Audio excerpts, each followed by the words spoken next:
Myth number 5. The freedom myth. When I get to the top, I'll no longer be limited. Sometimes I think people get the wrong idea about leadership. Many people hope that it's a ticket to freedom. It will provide a solution to their professional and career problems. But being at the top is not a cure-all. Have you entertained the idea that being in charge will change your life?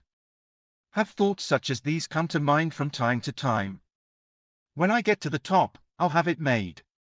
When I finally finish climbing the corporate ladder, I'll have time to rest. When I own the company, I'll be able to do whatever I want. When I'm in charge, the sky will be the limit. Anybody who has owned a company or been the top leader in an organization knows that those ideas are little more than fantasies. Being the top leader doesn't mean you have no limits. It doesn't remove the lid from your potential. It doesn't matter what job you do or what position you obtain, you will have limits. That's just the way life is. When you move up in an organization, the weight of your responsibility increases.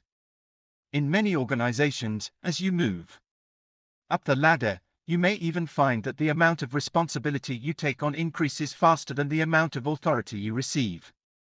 When you go higher, more is expected of you, the pressure is greater, and the impact of your decisions weighs more heavily.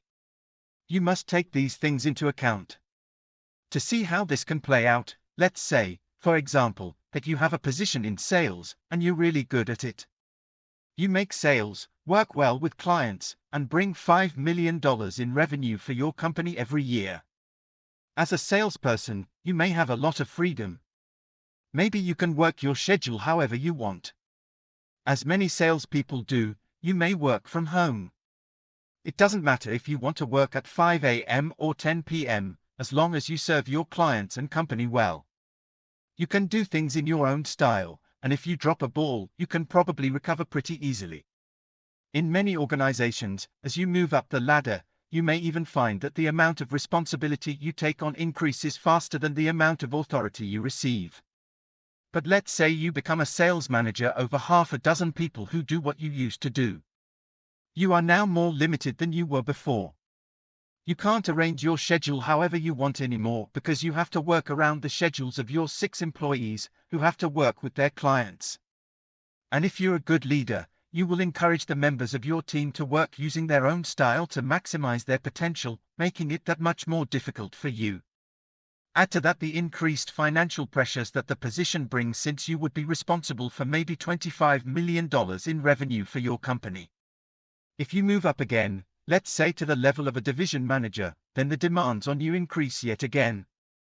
And you may now have to work with a number of different departments, each with its own problems, skill sets, and cultures. Good leaders go to their people, connect, find common ground, and empower them to succeed. So in some ways, leaders have less freedom as they move up, not more. When I teach leadership, I often use the following diagram to help potential leaders realize that as they rise up in the organization, their rights actually decrease instead of increase. Customers have great freedom and can do almost anything they want. They have no real responsibility to the organization. Workers have more obligations. Leaders have even more, and because of that, they become more limited in terms of their freedom. It is a limitation they choose willingly, but they are limited just the same. If you want to push the limits of your effectiveness, there is a better solution. Learning to lead will blow the lid off of your potential.